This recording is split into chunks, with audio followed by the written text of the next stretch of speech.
Okay, good to see you all. My name is Mahmoud Yunus. I'm a graduate student in Peace Studies and Political Science. I'm happy to be moderating this session. I look forward to your papers. Each of you will have 15 minutes to address us, and then we'll have a Q&A session. We will be starting with Rachel Lesinski. She graduated in May 2021 with a bachelor's degree in painting, political science, with a foreign service minor, and now is in her first year in the political studies, political science graduate program at St. Louis University. Go ahead, Rachel. Thanks so much for that introduction. I'm going to share my screen really quick. Get my PowerPoint all set up.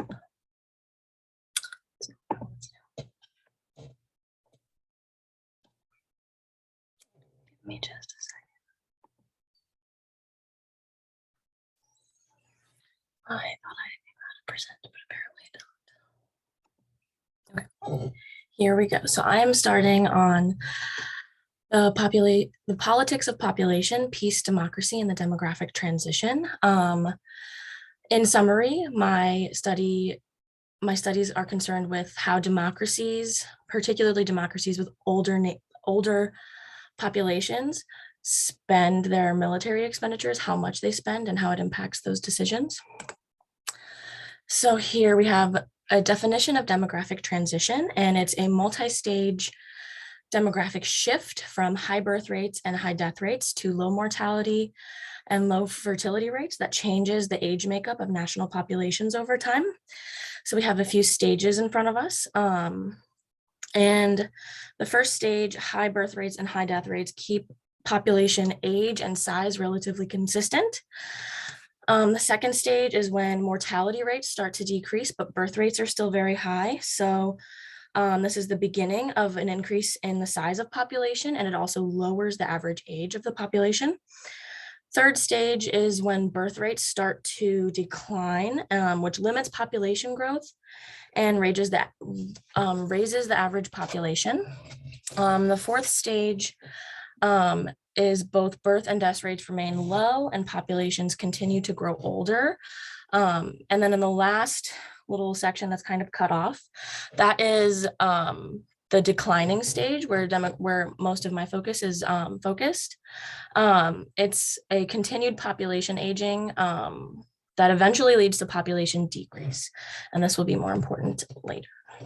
So population age, demographics, and democratization. So age has been treated as an epiphenomenal factor, something that impacts political forces after the fact. But age, especially in democratic nations, really does have quite an impact on how people behave and the decisions that they make. They do indeed impact political processes, and generational democratic participation can greatly shape national and international politics.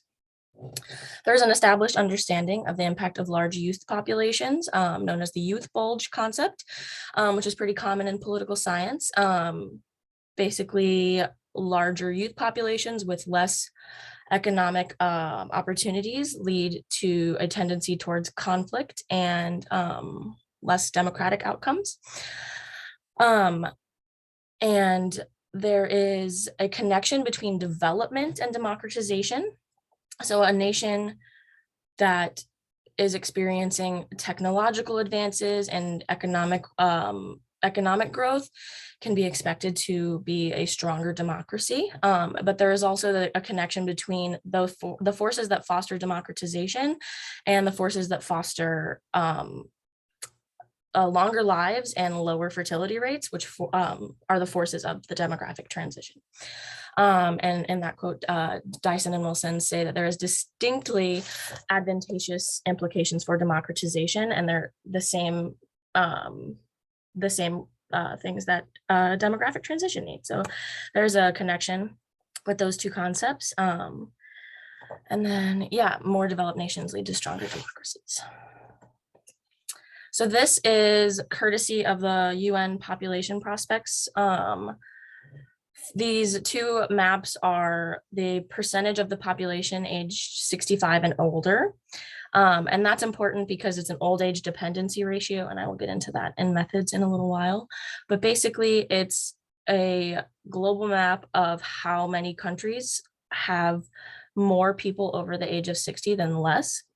So as you can see in the top map, there's not a lot of green, barely any blue. Basically, that means that those countries that aren't yellow have more old people in them. They're further along in the demographic transition process, and more of their population is over the age of 60. That is from 1990, and then the map on the lower side of the screen is from 2020, which is where I did most of my data from. And as you can see, there is more green and a lot more blue. So you can see countries, particularly in North America, Europe, and Asia, have been experiencing demographic transition.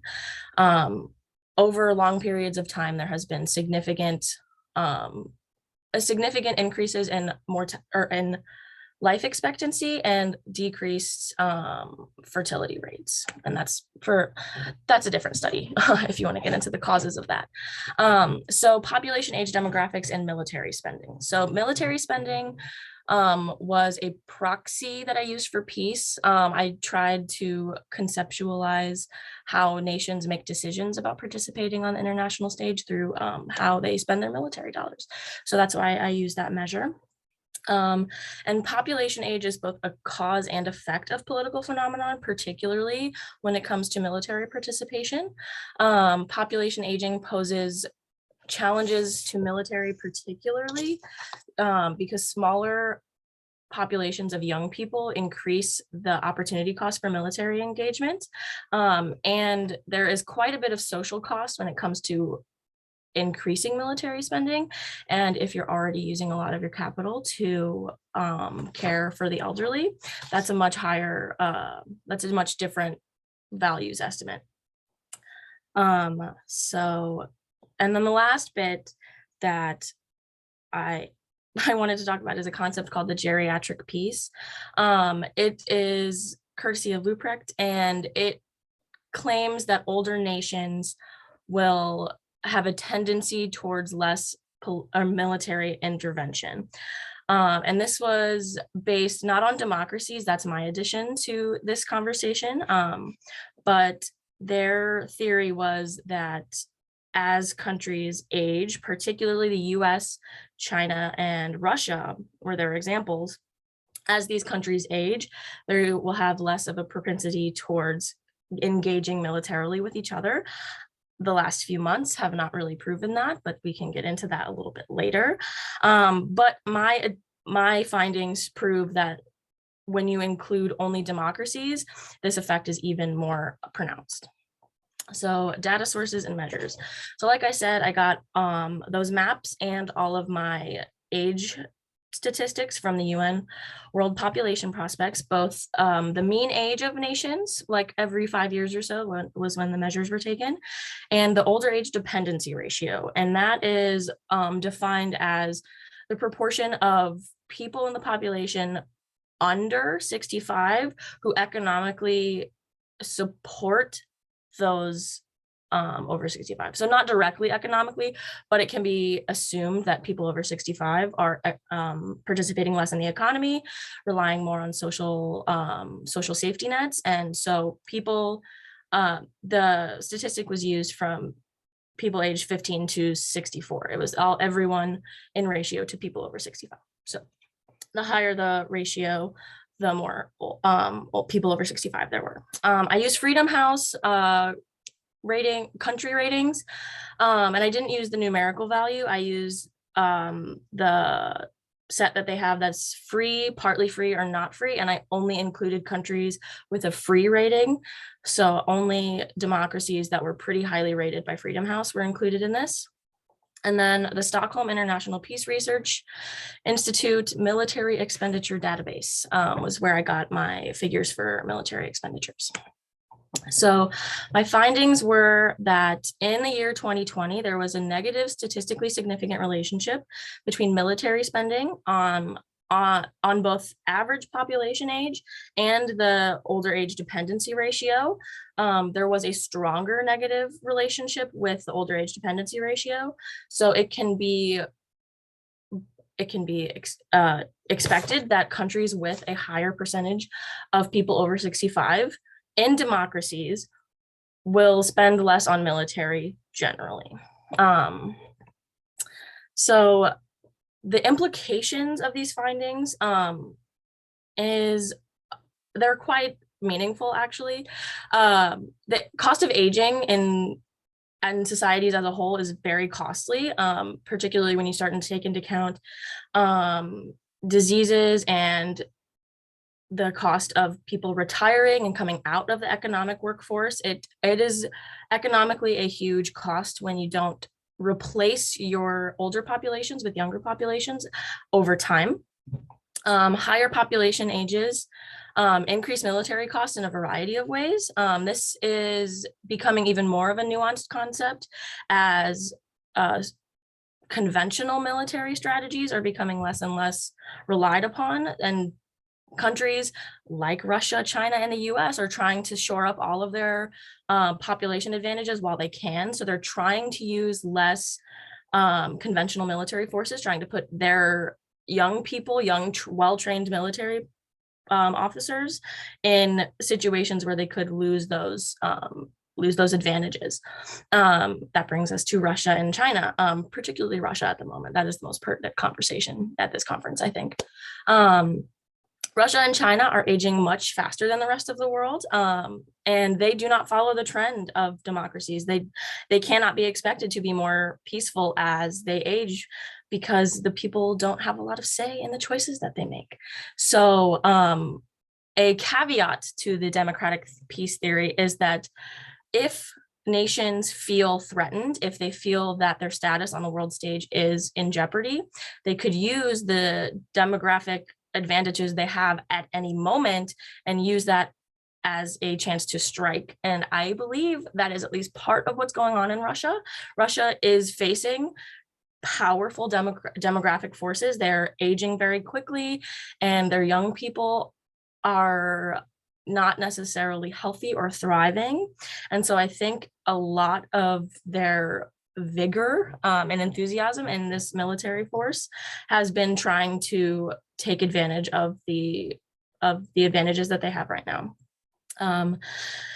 And lastly, the pandemic is a huge demographic force that is not even a little bit close to being completely understood right now. I started this project using data from 2015, and there was no statistically significant relationship in 2015, but in 2020 that there was quite a bit of statistical significance. So usually population age statistics remain pretty constant over time, absent some drastic global forces like a pandemic. So I am very eager to see what the next 5, 10, 15 years look like demographically, how the world reacts to the changes that the pandemic forced and the actual impacts that the pandemic had itself. It hit old people pretty hard in some nations, and it also changed the way young people are making decisions about their lives. So there's a lot to be further researched in this topic. So I appreciate you guys letting me present my research, and that's what I have. Thank you very much. Thank you. This is exemplary promptness. It's actually, your presentation gives rise to many questions. I have a couple myself. Our next speaker is Rebecca Clare. She's a senior studying public relations with business and Spanish minors and a concentration in women's and gender studies at Drake University. She will be sharing with us the results of her independent study on reproductive rights, and the title of her paper is The US and Mexico, How Global and Domestic Factors Influence Reproductive Healthcare Policies. The floor is yours. Great, thank you. Share.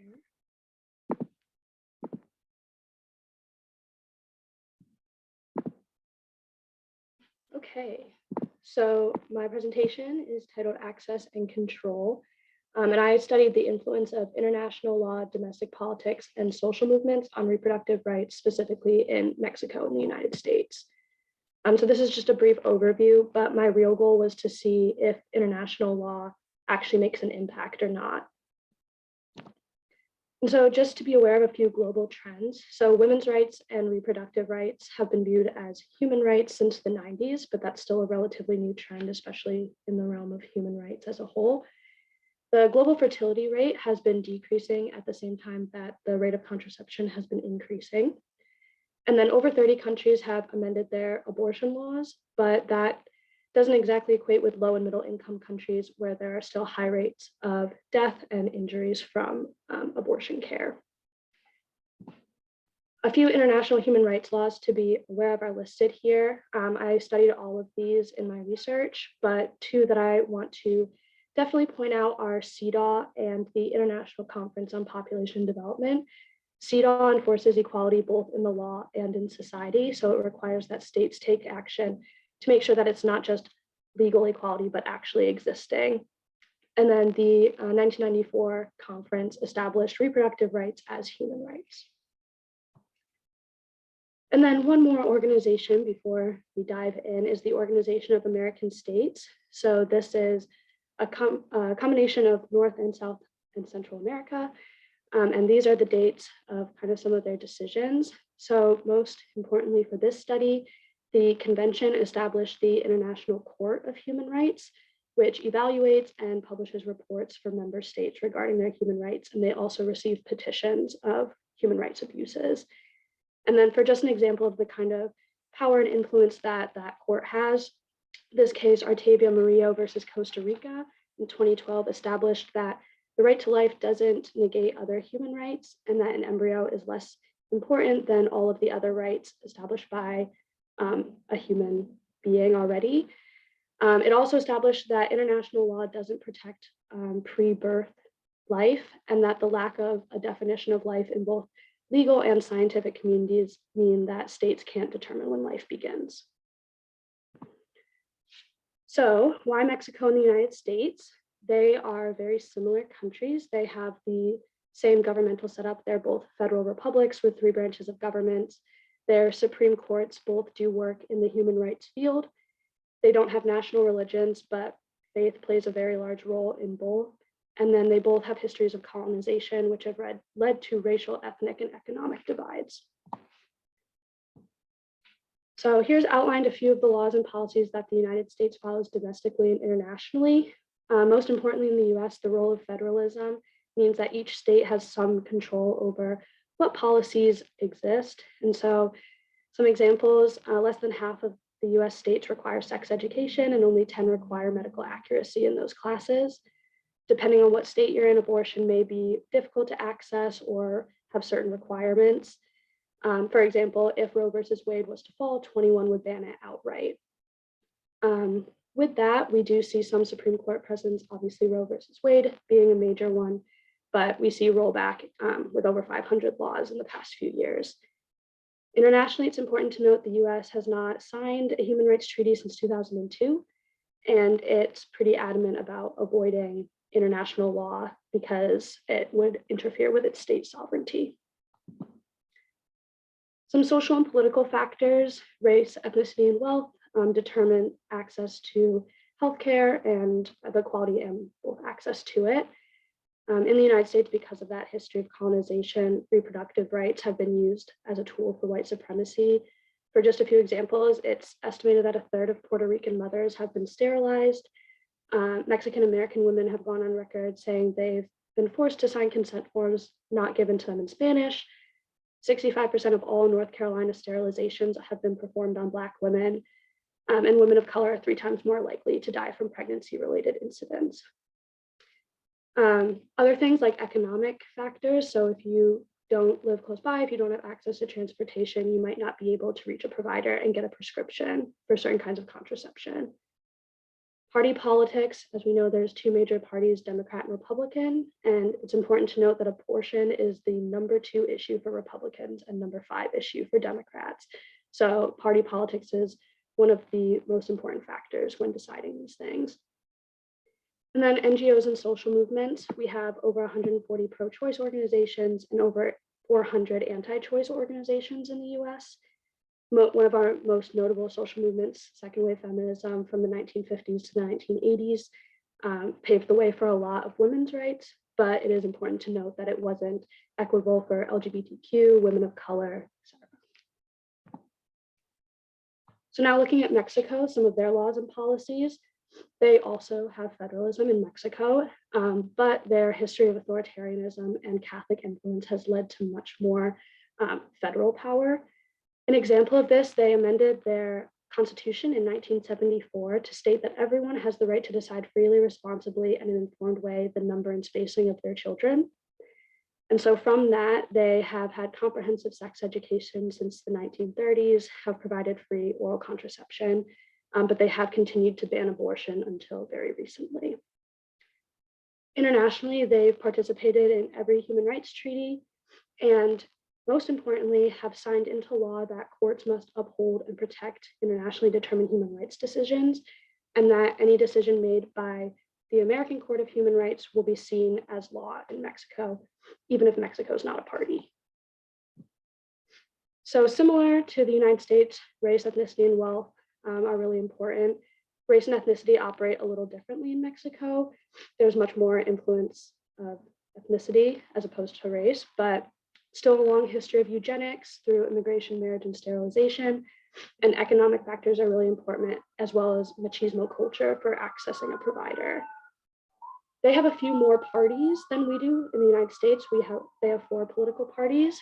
The PRI is the most well-known. They were the authoritarian party for 80 years in the 20th century.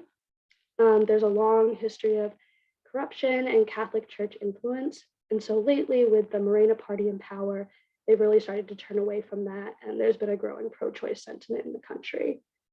And then finally, NGOs and social movements.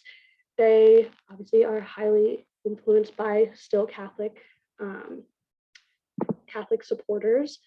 But in the 1990s, there was a campaign for access to justice for women. And although they didn't get much political headway because of the Catholic Church, they were able to capitalize on a very specific case, Paulina del Carmen Ramirez Jacinto.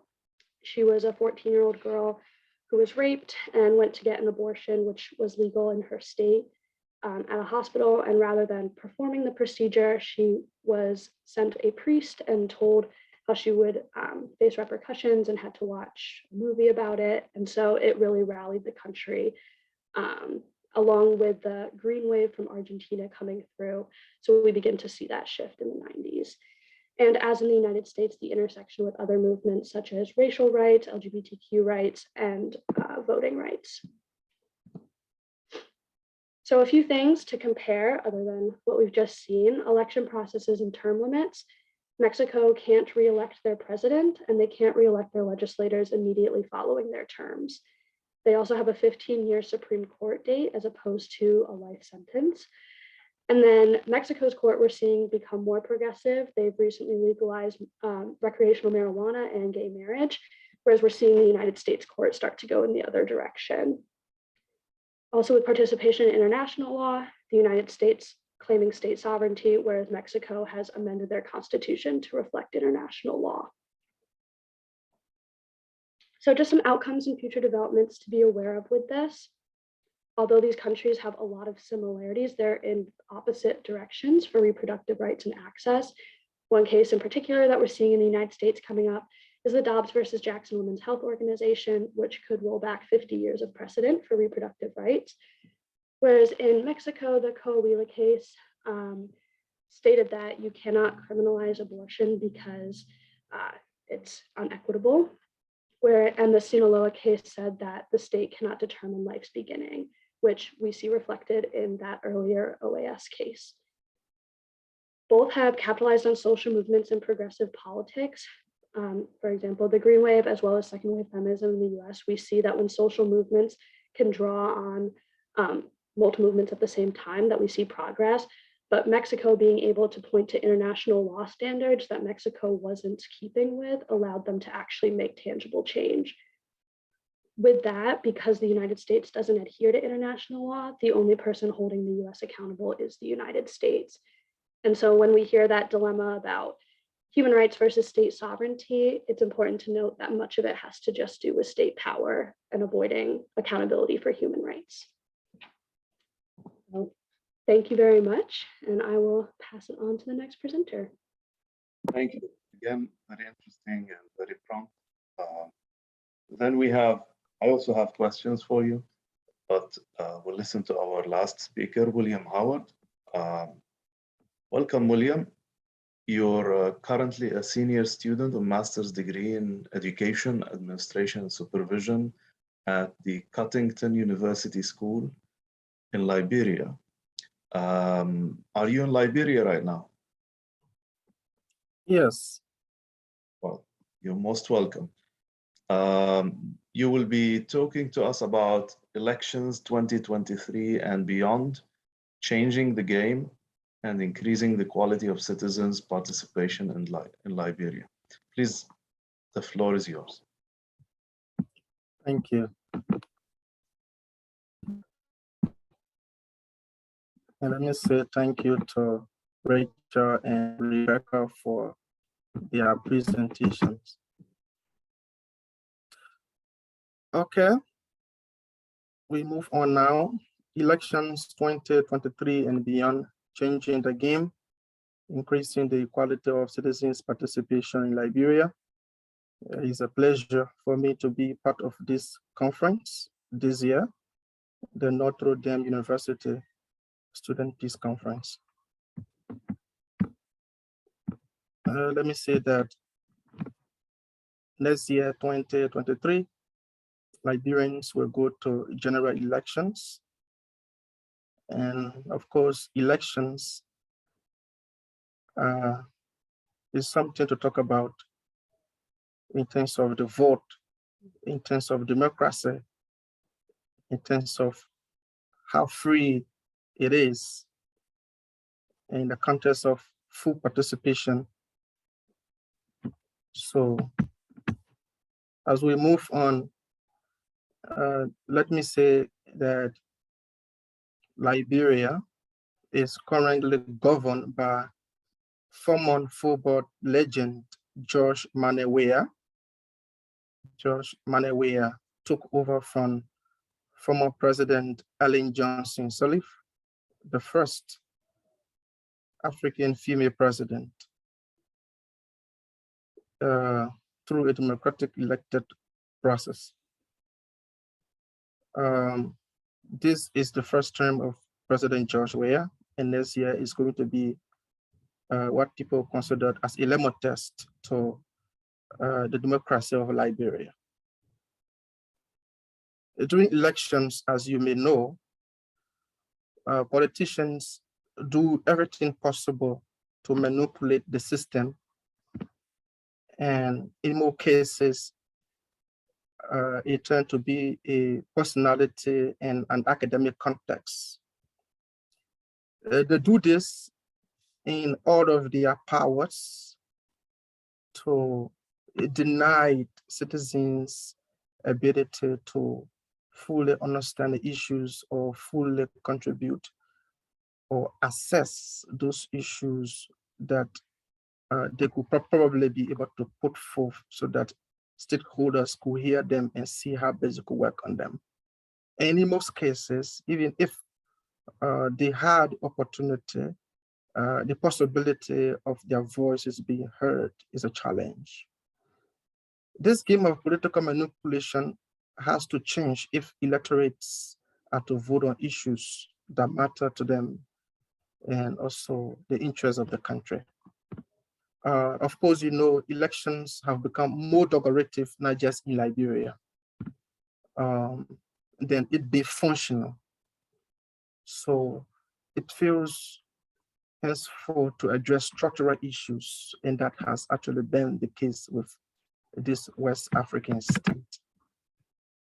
To bring about a paradigm shift, meaning from personality politics to a development issue-based politics, I do believe that civil society organizations have got an active role in the context of advocating for quality awareness and generating those issues that matter to the citizens and the country as a whole.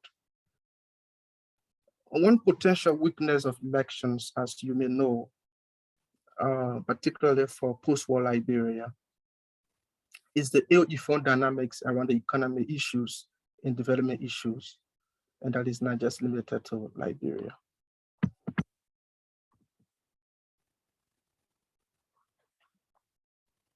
Focusing on this West African state in the EU context, I would say that Liberia still lacks a genuine participatory democracy.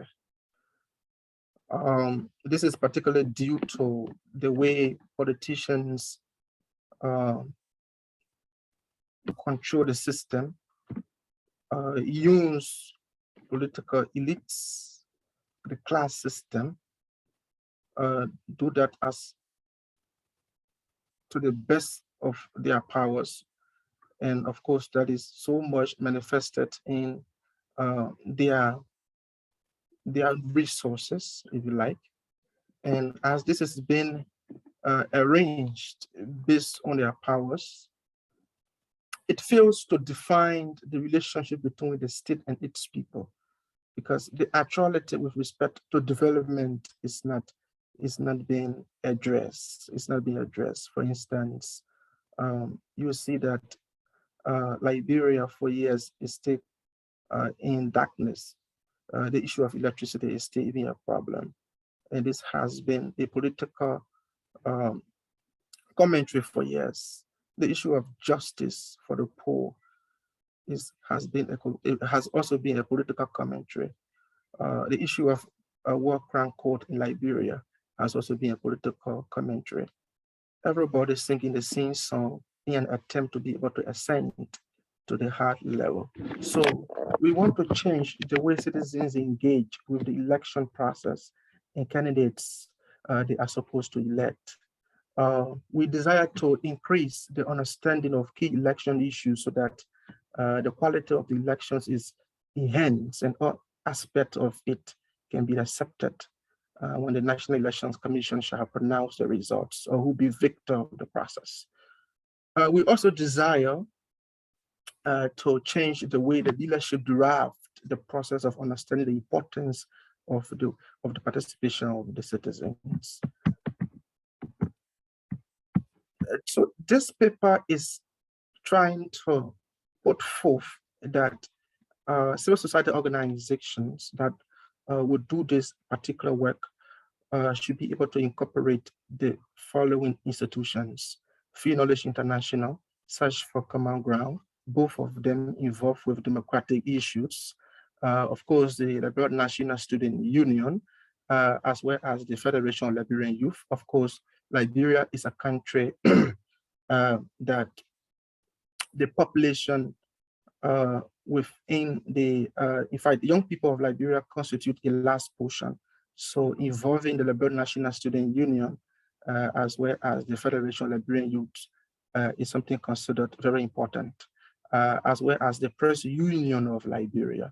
Of course, the Press Union of Liberia is the umbrella organization of journalists in this West African state. So the activities of the consortium will provide a greater solution to the context expressed super. So then what is going to be the goal and objective of this movement in an effort to enhance the elections next year? The goal is to actually improve the quality of citizens' participation in the election process, and the objectives are to generate key election issues for citizens in Liberia. And as we go on with this presentation, I'm going to explain that in context.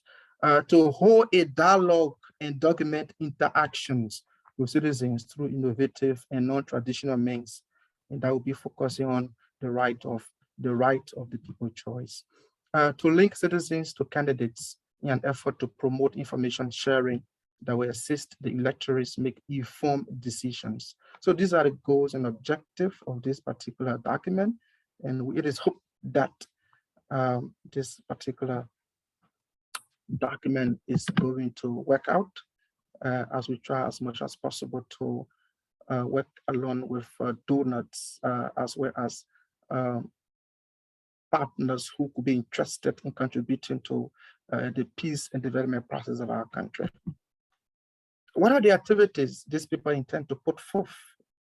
The consortium is going to be involved with the establishment of key election issues. How are they going to do this? Work with the 15 political subdivisions of Liberia in the context of identifying key election issues through community discussions with the community dwellers. We're also going to engage into debate, presidential debate, as well as vice presidential debate and legislative debate. These debates are going to be done not just on radio, they are also going to be done through a Palava Hut discussions. There would be a dialogue and documentation. We're going to hold group conversation. I mean, there will be a focus group discussion in the context of engaging community actors through interactive talk shows. Of course, when you bring the citizens into the Palava Hut and bring into that Palava Hut who will be contestant, they have the opportunity to interact with people who are ambition to lead them. And through these processes, they are going to be able to properly evaluate them, because these evaluation methods put in place, we're going to use them extensively in an effort to be able to get to the melting point of those issues that matter most to our people. How do we intend to change candidates or to engage candidates and community to foster the change? So we create a space for the citizens, like I said, to be able to reach out to the people. We will go down to the community level. We will ensure that the space is provided so that these people can be able to interface with people at the community level, not just at programs that they will organize and have a particular speech to present to them. So there is going to be a particular kind of tradition, not just the traditional way, but a shift in the way these Palava Huts have been organized. The media is a good component and an essential part of this process, because using the media, the President of Liberia is going to work with other institutions, of course, in the counties, in the political subdivisions of Liberia, so that we can have access to their community radio stations. And of course, people across Liberia will be able to tune into the programs that we're going to be engaged with in the counties. How do we intend to sustain the change? The group intends to create a credible platform that will be used for future electoral debates. The consortium will use this upcoming election as a benchmark for analysis and research that will inform future elections. We intend to work with a good IT professional who will provide us a good system, workable system that will enhance what we are going to do. The picture that you see indicates exactly how most of our community engagements going to be, as well as some of the Palava Hut discussions, how issues are going to be generated, so that we can be able to forward a workable recommendations to stakeholders that they will take into consideration as we go towards a very important elections in Liberia. I want to speak on, I want to address the three core issues of this year Notre Dame Student Peace Conference. The first one, in my view, justice is relatively a terminology. In my view, it means certain thing to and for certain people. And for from a contemporary understanding of justice, I think it implies indiscriminate fairness and equitable respect for all without reservation. Therefore, in my mind, to be able to facilitate peace building and a workable strategies, I think it demands education, consensus building, constructive engagement, and persuasive approaches. A perfect, in my mind, a perfect example of this is a topic on a discussion or on a presentation, elections 2023 and beyond, changing the game, increasing the quality of citizens' participation. Let's look at the second issue. I do believe that justice becomes insufficient when we fail to do the right things equitably and amicably.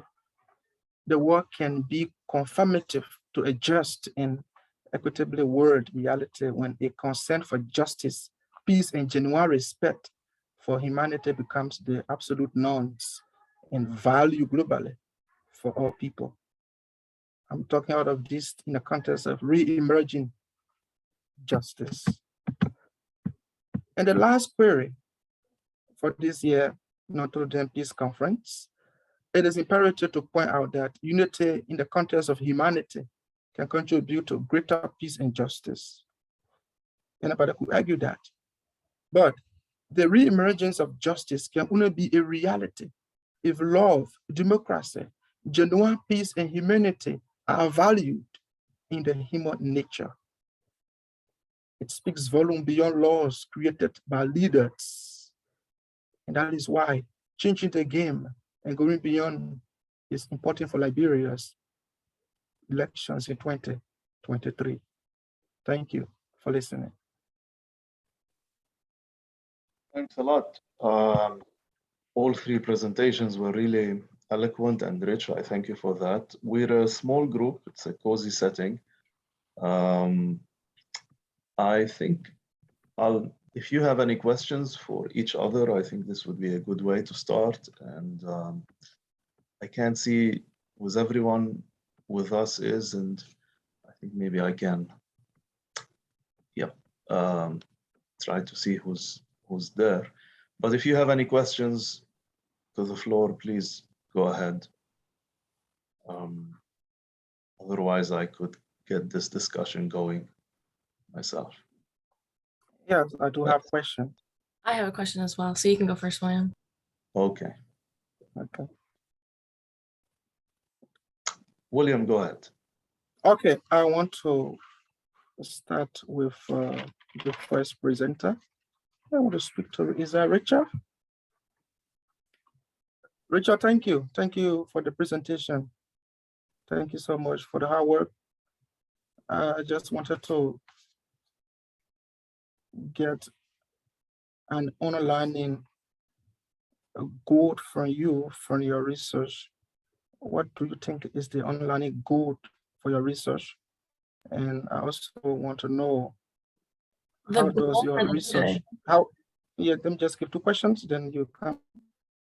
I'm sorry, I didn't I also want to know, I also want to know, how does your research actually contribute to the re-emerging justice that is, of course, on discussion for this year?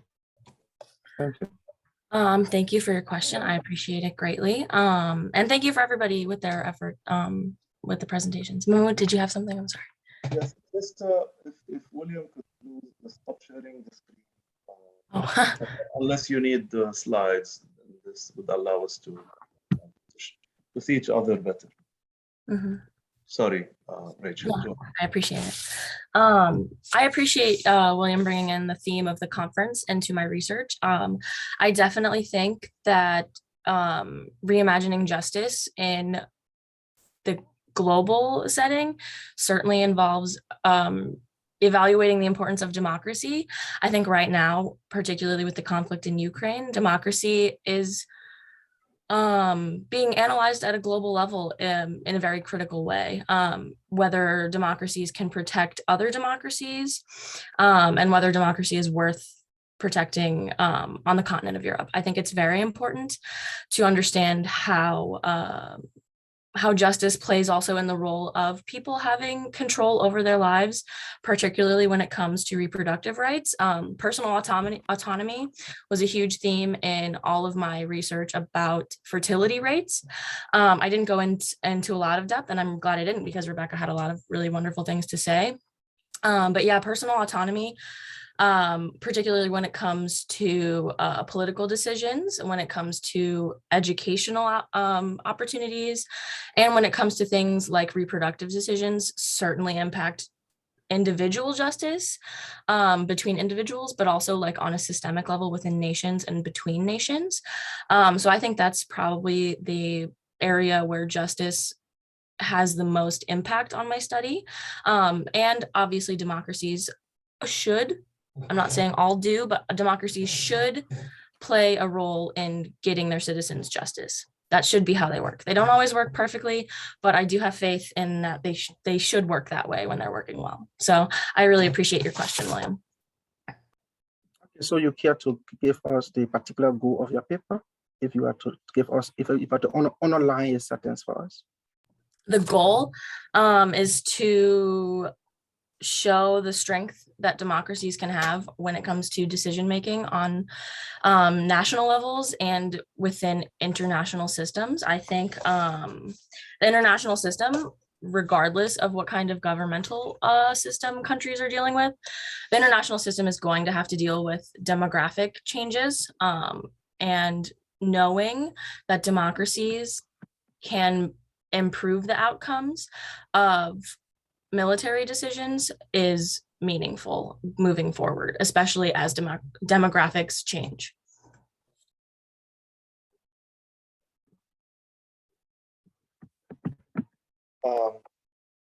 Rachel, you had a question yourself to ask.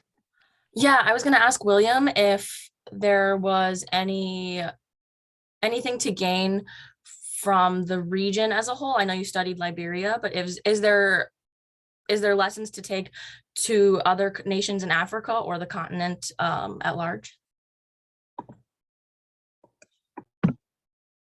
Absolutely, absolutely. Like I indicated, next year is going to be a test in the democracy of Liberia. It's also going to test the leadership of George Weah in the context of ensuring maintaining the fragile peace in Liberia. If you look at an example in neighboring Ivory Coast, you look at an example in neighboring Guinea, you see that as a result of problem with elections, people tend to lose their life. You encounter different situations in a country, such as violence, among several others. You know about the overtake of leaders, such as countries such as the Ivory Coast and Guinea. So I'm stressing my points on Ivory Coast and Guinea because these countries are very close to Liberia. So I'm using them as an example. Liberia, you know our history. You are a researcher. You are into peace building, so I know your research cover Liberia as a whole. Liberia has a long history in conflict. So this research I consider genuine because I know my country. So I think it is important for us to start now and not tomorrow. Thank you. Let me ask Rebecca a question, actually. So in case studies, when I think it's important to keep the two cases apart, but it's also important to see how they affect each other, especially when one of the two parties is the United States, which exercises a lot of cultural hegemony. So I was wondering whether you could factor in, or how would you factor in the kind of thinking that emerges from the United States and influences everyone in Mexico and beyond? Do you mean how the United States is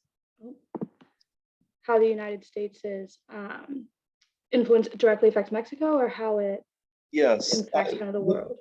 I can put it in a different way. So identity politics was not a thing really, say, 20 years ago. And when now it becomes a thing in Mexico, does this mean that it's not emerging out of grassroots tendencies? Is it just a function of cultural hegemony? I actually have a similar question to ask to William along these lines, but let's talk about Mexico first. Does my question make sense? I think so. I think that, obviously, Mexico and the United States have lots of interrelationships and are going to impact each other. But I agree with you. I think that there's a lot less reinventing the wheel and grassroots going on today than there was, even 30 years ago.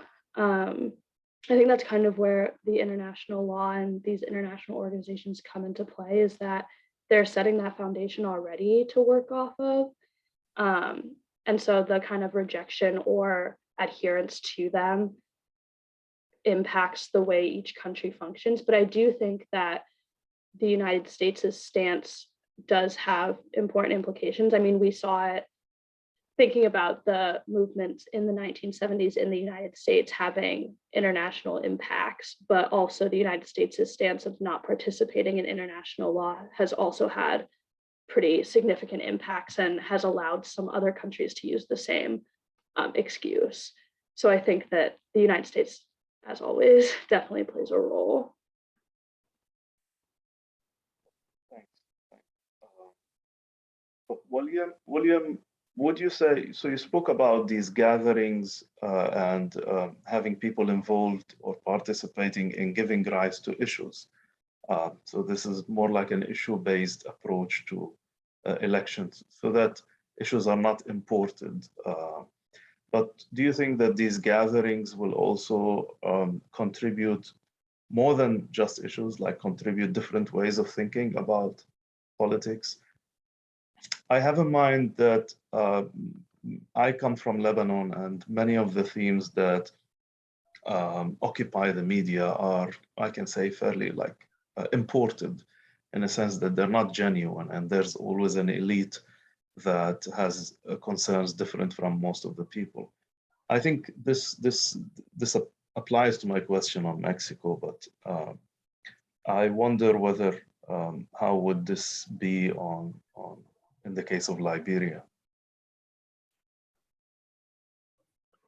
Well, in my view, this is going to be impactful.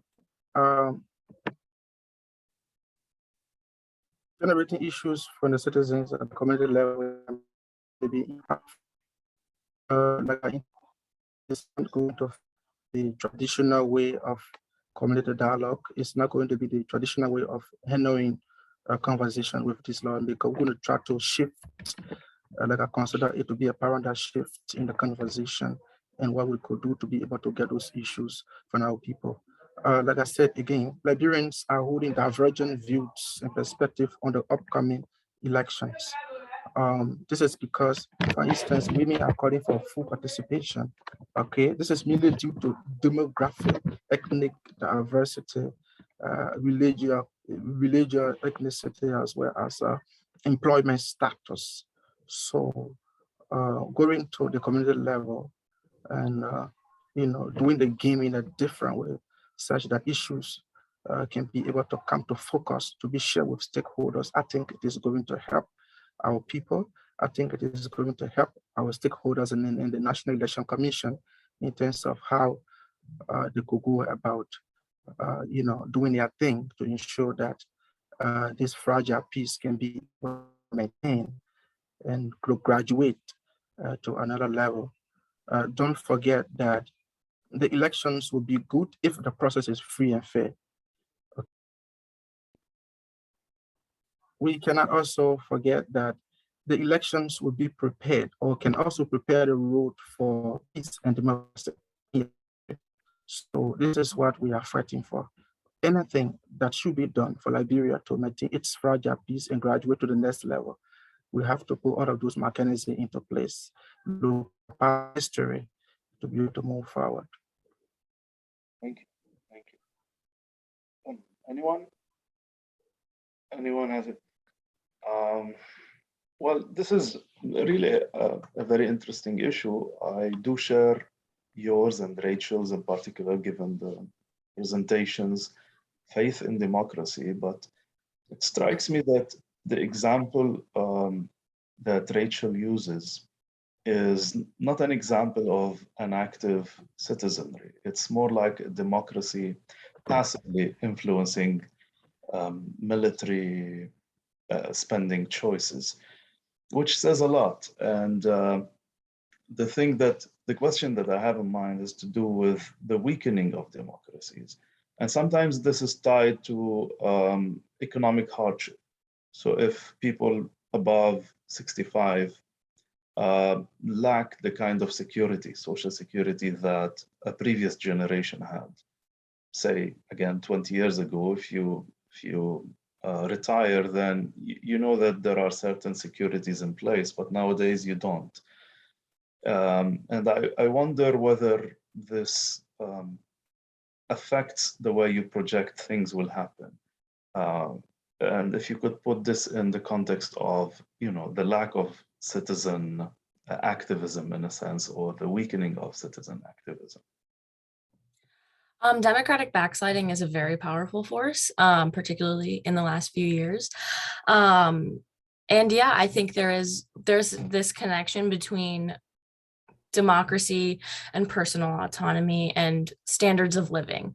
And it doesn't take like a really advanced political scientist to like recognize those relationships. But the lack of control, particularly over military decisions when it comes to like individual citizens, it can impact the faith people have in democracy, which does impact backsliding. So I really do think that there is a generational transfer of values when it comes to democracy.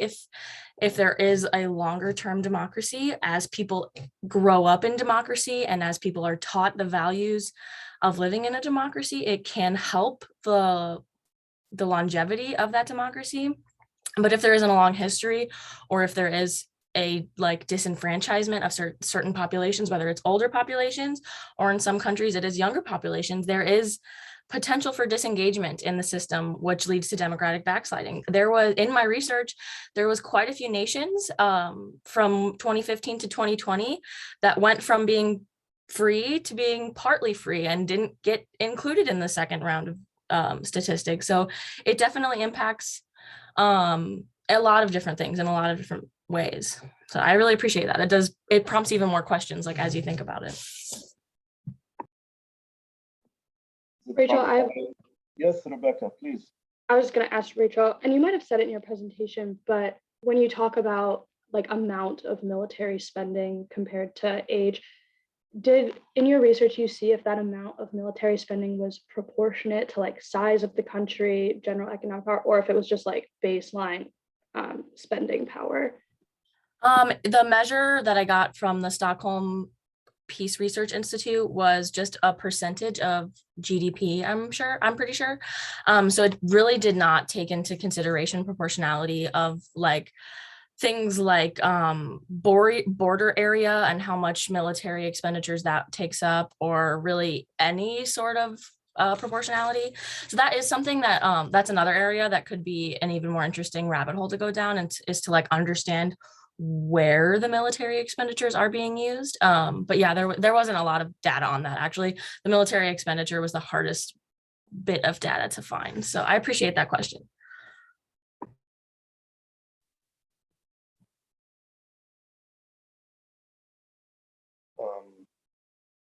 I'll ask you one more question, Rachel. Could you specify like some policy implications? We can't get people to grow older to gain the benefits of geriatric peace, but could you think of any policy implications? Policy implications, I will put it out there early that they're not always super positive. It's usually trying to, I don't know how to put it, like disincentivize populations getting very older. As people get older and require more intense medical care, it puts a huge strain on economic growth. And also younger generations are taxed for caretaking responsibilities. So it's trying to make people younger understand the impacts of growing older and not supporting the systems that are supposed to carry you into old age. So policy implications would be to support social safety nets for everyone, but especially older people and people that require more more care from the community.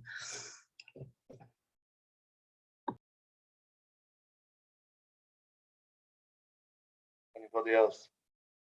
Anyone has any questions or thoughts you'd like to share? Yeah, I want to speak to Rebecca briefly. Domestic law in the context of international politics. Rebecca talks about the lack of sex education. I'm particularly interested in that. Rachel, do you care to talk about that more? What do you mean when you say there is lack of sex education? What is the implication of that, and how does that, in a way, impact society? Sure. So we see in the United States, like I talked about, how federalism impacts different states' ability and willingness to provide comprehensive sex education. So comprehensive sex education would provide information on all forms of anatomy, identity, contraception, etc. And so, like I said, in the US, less than half require that comprehensive sex ed and 10 require medical accuracy. So we see in the United States that if a state has sex education, there's a very good chance that it's either not medically accurate or not comprehensive. So that's leading young people to not learn fully about their bodies, about consent, about the way that society and sex are intertwined. And so when they become voters, when they run for office, when they're interacting in society, like you say, they're unprepared or unwilling to have those discussions. We also see it states that have less comprehensive sex education also tend to have greater restrictions on things like contraceptions. So, for example, in the United States, those states are pretty often conservative leaning. And so they're both not educating the public and then not providing those resources. So from a society standpoint, you're less educated, you have less access to healthcare and the things you need. So we're less able to function. On the flip side, when we look at Mexico, they've required sex education in primary and secondary schools since the 1930s. With their federalism, primary schools are required to use the same universal state-provided textbooks, but once they reach secondary sex ed, the individual states get to pick what they learn. So there is a bit of a issue with that, but they are receiving sex education. And after that 1994 conference that I talked about that required that reproductive rights be seen as human rights, Mexico uses a human rights approach in their sex education. So now, as well as things like anatomy and contraception, they also teach about gender, pleasure, and sexual rights. So we see how that opportunity to learn about sex education later can impact society and policy as a whole. If that answers your question. Thank you. Rachel. I also have a question for Rebecca. You mentioned how in the US, we don't adhere to a lot of human rights international law because we favor state sovereignty. And I was wondering if you had any thoughts or feelings about how we can make the US a little bit more eager about participating in human rights conventions, because I think it's important. I agree with you. Yeah, I mean, plenty of thoughts and feelings, but I think that a big thing is social movements. We see it in Mexico that a lot of their progress with rights and with adherence to international law came from social movements and advocates. I think kind of like you talked about too, the age discrepancy is a really big thing. In the United States, we can continue to elect people for 50 years. I think that that's a pretty big issue. I think that that leads to the same idea as just being reelected as opposed to what, you know, is technically supposed to happen of shifting with the times. I don't think that's actually what occurs. And so some of the things that are really unique to the United States, like plurality, like the Electoral College, they lead to, as time moves on, elected officials don't. And so I think that's a really big impact. I didn't do a ton of research on how to get involved, but I do think that that plays a pretty big role since they are the people that ultimately decide if we get involved with that kind of policy. There was a quote that I have in my paper of an elected official saying the greatest human rights document of all time is the US Constitution. And I think as long as that idea exists, we won't move on. Thank you. I appreciate that. I also appreciate that. I appreciate you all. This has been brilliant. I don't know if you have any further questions. Maybe we can see what our host wants us to do. Jocelyn. Yes, we have about 3 more minutes. So if that's all the questions, we can all go to other sessions or other meetings. Thank you guys so much for joining. And if you're all ready to leave, then I can end the session. I guess we're ready. I want to thank you again and wish you the best of luck with your research. This was really illuminating, and I'm grateful for the opportunity to listen to you.